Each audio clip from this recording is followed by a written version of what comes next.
எங்க குரூப்ல இருக்கிற அந்த ஒருத்தன் திடீர்னு நின்னு ஒரு பெரிய கல்லை காட்டி, டேய் இப்போ ஒரு சேலஞ்ச்டான்னு சொன்னான். இந்த கல்லு மேல யார் ஏறுறாங்களோ அவங்க முட்டாள் கிடையாது, ஆனா ஏற முடியாதவன் தான் பெரிய முட்டாள்னு சொன்னான்.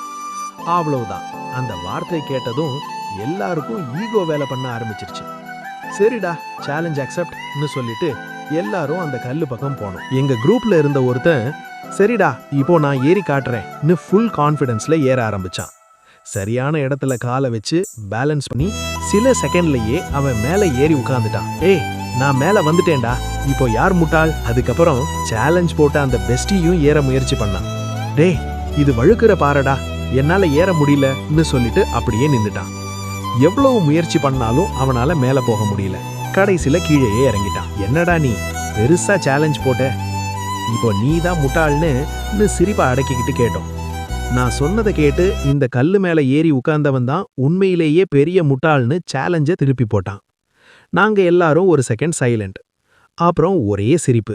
கொஞ்ச நேரம் சிரிச்சு கொஞ்ச நேரம் மூச்சு வாங்கிட்டு, சரிடா இதுவும் ஒரு மெமரின்னு சொல்லிட்டு மீண்டும் நடக்க ஆரம்பிச்சோம். இதுல யார் முட்டாள் யார் ஸ்மார்ட்னு யாருக்கும் தெரியல.